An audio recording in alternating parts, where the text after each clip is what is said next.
Hey guys, Hey Dragon here, back with yet another Hunter x Hunter video, and I'm going to be doing a character analysis on one of the greatest villains in manga period, that being the great King Meruem. King Meruem was born in a state of frenzy. It came sooner than expected. The entire arc, this entire species of the Chimera ants, the pinnacle of the known world that had escaped from the Dark Continent, was desperately buying time and gaining in strength, all for his existence to become a reality. This perfect being, this almost demigod that was meant to rule over the world with an iron fist and ensure the survival of his species. Everything went according to plan. He was, in essence, conscious before his birth. He realized the queen, his mother, had no meaning to him anymore. He didn't need the extra developments. He had already had the basics. So he ripped open her belly, killed her, assassinated everyone that didn't do what he wanted, and left off with his royal guards, his personal slaves assigned to do whatever he wants, his bidding incarnates. It's in that reality where Meruem was a bit like us as toddlers, right? Where our toys we play with, whether it be Playmobil, Lego, we can sort of do what we want and interact with it in that way because it doesn't have life or meaning. We don't think about how hard we're playing with the Lego because it's not alive. And Meruem had a very similar impression of the world. Everything and everyone in it is inferior to him. He's been born with this sense of superiority because it's in his very DNA. Everything that led him to being the person he was has been around him being this beyond human persona. And he would have been that perfect king. However, the Chimera ants started eating humans. And with us being the only fully conscious species that are self-aware, he began to have his doubts. But of course, a doubtful mind, if not questioned, continues in ignorance. And this ignorance continued until this one particular moment, when one of his royal guards, Neferpito, knelt down to him and said, "Your sire, there is a more elegant and efficient way of eating these humans. If you go by the brain, you get the most nutrients as it's the epicenter of their being." And he hit Neferpito with his tail, and she just stood there and withstood it. Now this is a moment where Meruem realized that brute force won't always be the answer. He said in the moment that Neferpito had gained his respect, and that whilst that is true, something else that had happened being that his reality had broke. He'd realized that perhaps there's more than just brute force that is required to rule the world. So he goes to the palace of East Goto, and he goes and takes out everyone, feasting upon the Nen users and gaining in power. He has this surge, this rush, this adrenaline, bloodlust, absolute joy as he is there, the perfect king. This is what he was meant for. His animalistic instincts are in a frenzy as he has just stormed over East Goto and taken over an entire nation. And yet he's confronted by a bunch of scared girls that are begging him, "Please spare our lives." He looks at them, he thinks, and he is immediately rational. He says, "Have you ever spared a cow or a pig because it begged for their lives?" And in that moment, he tackled a hypocrisy. Meruem, whilst being a newborn, had all the experiences and all the knowledge of his entire species in the lead up to his birth implanted upon him. So he had been someone that was born like a computer. He had that innate bias. His programmers, in the sense being the Chimera ants and the queen, had programmed him to have this self-esteem, to be someone that goes and conquers, but yet he has the ability to view everything in binary and to view all the code and see things for how they are. And that's innate competence, which then goes and defies his very nature of why he was born. Everything is going well. He's there in the palace and he sees that he needs to level himself up. He recognizes that in that moment of pure strength wasn't enough. So he tries to level up mentally, tries to find some new answers. And it's in that moment where he tries different avenues of human excellence and he exceeds in all of them until he plays this game, Gungi. Gungi is a strategic game which relies completely on experience, on competence, and of control of one's emotions. And this blind girl walks in, Komugi. Now, for the very first moment in his life, Meruem is taken aback. How could this blind girl possibly challenge me at such an intellectual and competent sport? And yet, it's in the moments where he notices the atmosphere change. Meruem, with all his animalistic instincts, could sense Komugi's do or die mentality.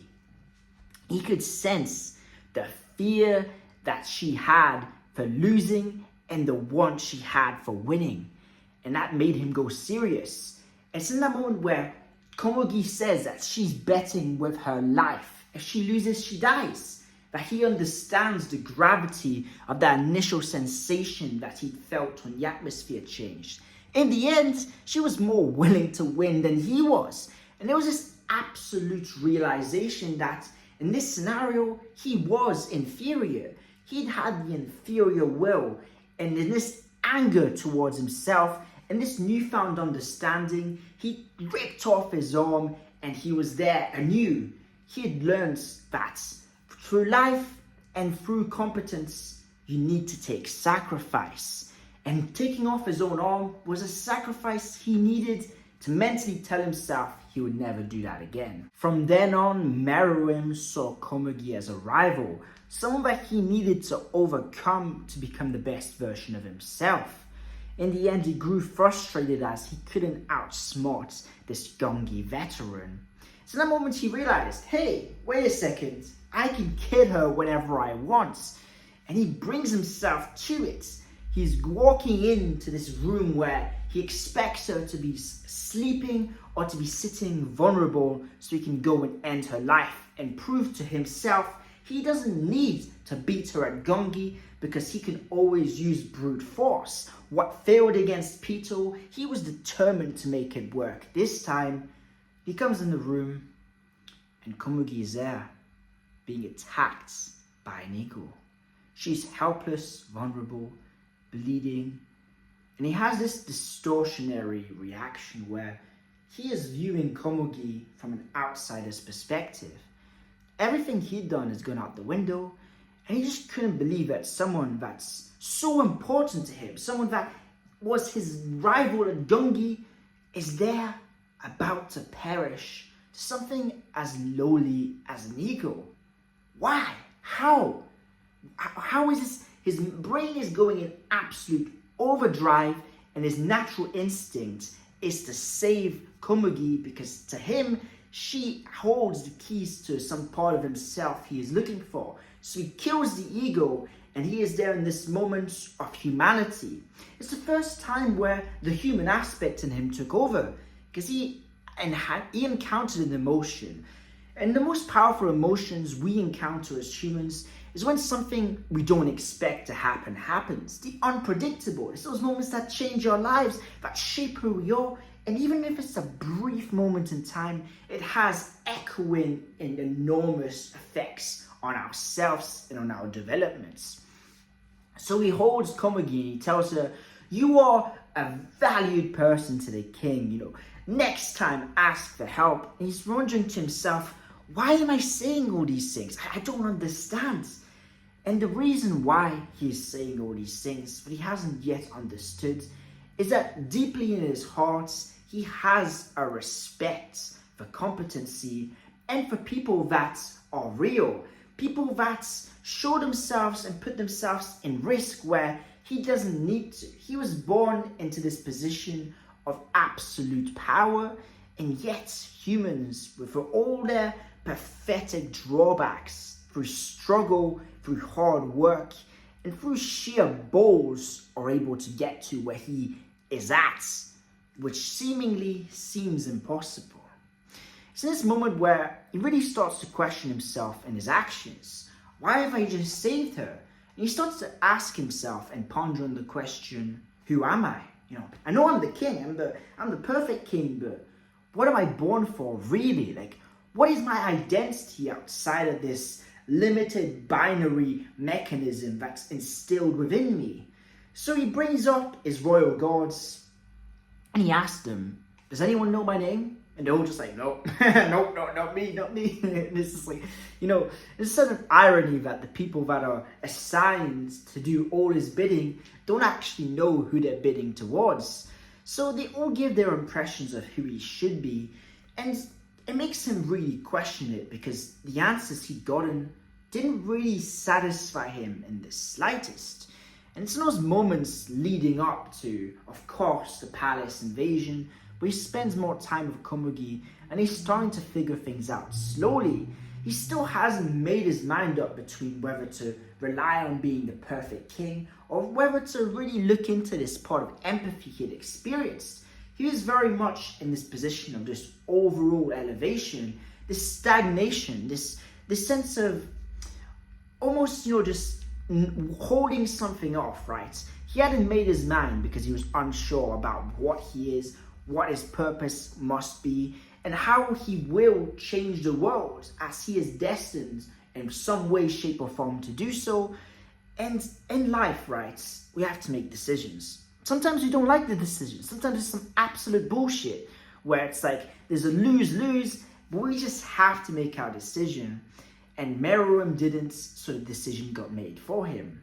All of a sudden, from the sky emerges these arrows that plunge into the palace. Netero, Zeno, and the palace invasion squad are charging and taking over. And since in that moment where he has this rush, this realization that, hey, how is Komugi gonna do? I'm fine. So he rushes off to her and sees her absolutely bloodied. He sees her in a position where she is almost dead. She is at the doorstep. And instead of anger, instead of an explosion of emotions, he's there in this somberness. He understands that this was all his fault. This girl that he'd grown affectionate from, but he still doesn't fully understand, has been killed by being held up by him. He brought her here. He is the reason why she is there. And his face darkens, and there's a sort of malicious aura, this absolutely ruthless aura that really throws Neferpito, that was ready to kill whoever came to the king, into a state of frenzy where she herself is scared. Zeno and Netero are shook. They feel the tension coming from the king, and Meruem, whilst his brain is scrambling in that moment, holding dearly on to his purpose in life, looks at Neferpito just arrived and says, "Heal Komugi, I'm counting on you." And all of that is very interesting. It's very in-depth and indicative of who he's becoming. This change that's being sparked in him. But the most interesting part of that interaction was the second sentence where he says, "I'm counting on you." Now, this is the individualism that he has started to find about himself. He's starting to gain his sense of self, his humanity, and his purpose through this woman that she herself doesn't know who he is. She herself is just treating him as a normal individual. He's able to see reality through her, whilst everyone else is imposing their worldview or has a pre-exposition of the worldview upon him, right? He's either this absolute king you need to serve or the absolute king that's a threat to humanity, so we need to take them out. And in that nuance of Komugi and his relationship, where they're both starting to build up chemistry just from being around each other so much, Master gets taken away, and Netero and Zeno take him to the final fight against Netero. He sits down in the infamous pose, and he's thinking to himself, why do we need to fight? Like, why do we need to fight? Because it's in the position where now that he's almost lost Komugi, it makes him have a rewire, right? Events in our lives make us, go back to square one where we're looking at what went wrong, where did it go wrong, and he starts really thinking about his experiences so far in his life, and he says, Netero, I've started to appreciate humans, and there's kind of, there's a battle between his humanity and the ants, because he's saying, I appreciate the humans, and I'm willing to let them live, but he also uses words indicative of authority and of dictatorship. He said, that deserve to live, I will allow, and it's this battle of just his wording where he is lost, and he's going from one side to the other, and Netero immediately picks up on it. And he's talking about, of course, the unfairness in the human world. And he's seeing himself very much in this utopian, idealistic figure that, unfortunately, I just need to kill a bunch of people to get to where I want to go, but eventually I'll get there.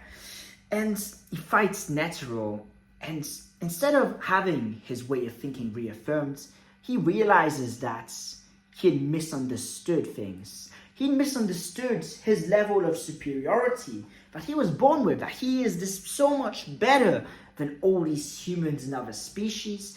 He feels nothing but absolute admiration towards his foe, towards old man Netero.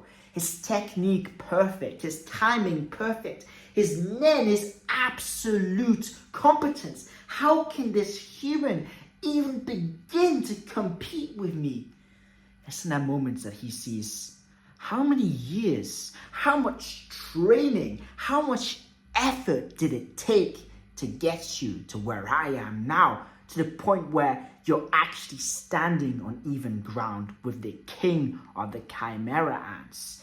So he's still got that dichotomy on both sides within him, but the human side is starting to grow, closer to half of his entity. And he does this pause in the battle where he takes Netero's arm, and he just tells Netero, heal up, and, I respect you. I don't want your effort to go in vain, because you've brought value to me and to my worldview and understanding in a similar way that Komugi had in the past. So he's there, and he's trying to rationalize, and he's going back upon his prior thoughts established. And Netero shows the resilience that, in the end, Meruem isn't the person to judge, right? He's not the figure that judges whether humanity lives or dies. And in Netero's dying moments where he's just covered with this absolute malice, Netero's entire worldview and entire life had been about overcoming difficulty and challenge, and yet this challenge he couldn't overcome. And the pure hatred that he had towards the fact that Meruem was better than him, scared Meruem to his very core. He realized that his understanding, his birth, it was all powerless against overwhelming and absolute power. Now this wasn't physical, this was mental. This was the aura and the darkness that it displayed from Netero. And then he dies. He's gone. And he gets something very bizarre. A second chance at life where he is brought back to life by his royal god, stronger than ever before. And even whilst he can't remember anything that happens, he is very different to his first birth. Now he is more 50-50 than he was before. When he was born, he was initially fully Chimera, and now he's being rational. He's very reasoning, and he's saying very human things, right? He's threatening to kill Xiaopoof, but he stops and he tells himself, I don't like the fact you're hiding things from me, but I can sense that it's out of loyalty towards me. So I shouldn't kill you because there's a part of you that rates me just like I rate myself. And there's just extra levels of nuance that get crammed into his elegant character arc, where there's so many little instances in this rebirth, this second chance at life, where he does decisions and makes things that we couldn't possibly see happening. And then everything crumbles, right? He's captured the intruders. He knows that his royal gods are working against him. And he sees wealth and he's like, screw all of this, and I'm hungry. I want to eat. And Welfin does the unthinkable. Seeing the fact that he is in this vulnerable position, he says the name of someone he had initially at some point subconsciously thought the relationship with the king was bizarre, and said the name Komugi. It's in that moment where we get this flash, this almost heavenly depiction of beauty and of love, where Meruem's emotions come out so outwardly that everyone is placed in the scene, and Xiaopuf realizes just how much Komugi meant to Meruem, whereas in the absence of Komugi, subconsciously Meruem had started to realize that he was lonely. There was a sense of lack of understanding. There was something that he had before he didn't have, and he keeps saying that. He keeps saying something's missing, something's missing. He's not referring to the memories being missing. He's referring to a sensation, to something that drives him. And there's nothing in that instance he wants more than Komugi. When we lose things and we get the chance to get them back, our desire to get them back is far greater than anything that's quantifiable. It's in that moment that Welfin says Komugi's name that Meruem becomes more human than Chimera ants. And this is, thing that was inevitable, right? Because humans got put into the composition of this species, and overall we have the strongest wills. It was always going to override him, but in fact it did it through this character, this, frail, powerless, blind girl. It's what makes it so interesting. The absolute strongest character there has ever been, bar none, in Hunter x Hunter, is completely vulnerable and just wants nothing more than to spend his last dying moments with this girl. And it's in this realization that he doesn't even care that he's dying. The only thing he cares about is being with Komugi. And it's through Komugi in those moments where he talks about his life so far, talks about the loyalty everyone had towards him, about how he'd let himself down and let them down by not being who he was supposed to be, but how he really appreciates and he was born to be in this moment of Komugi. You see the gracefulness, you see the empathy, it's all at play. And as he loses touch with his life, he starts going blind, and all he can think about is this desperate. He's praying for the fact that he's not left alone. All he wants is Komugi. He didn't expect or know how this lifestyle would unravel. And he's saying, Komugi, are you there, Komugi? She's saying, yeah, I'm there. She's like, please say my name and hold my hand. And those words are a sense of acknowledgement. He wants to be acknowledged by the person that saved him. There's a phrase that says, oh, once I was saved, for now I'm found. And that really truly encompasses the character arc of King Meruem as he dies in Komugi's lap as she dies after him. Wow, I almost feel like tearing up because it's something that's so powerful and really means so much to me, and I'm sure many of you that we can see that moments that reflects in our lives where we wish we had that moment that Meruem had, and we have that empathy towards the fact that the one time he's truly happy, the moment he finds his peace, his purpose, it has to be when he dies. Thank you everyone for watching. This was King Meruem's character analysis video. If you love Hunter x Hunter, I do videos every Tuesday, Thursday and Saturday where I do everything Hunter x Hunter related, literally like absolutely everything. So I've got such a huge library of Hunter x Hunter videos, perhaps like one of the largest on YouTube. So if you love Hunter x Hunter, I really think like genuinely, like aside from me being like, of course, like the YouTuber here, like I think it's worth subscribing if you're a Hunter x Hunter fan. And if you like this video, please leave a like. I hope you all have an incredible day. I'm very appreciative for everyone and everything. And yeah, this is Hedrugon. Peace out.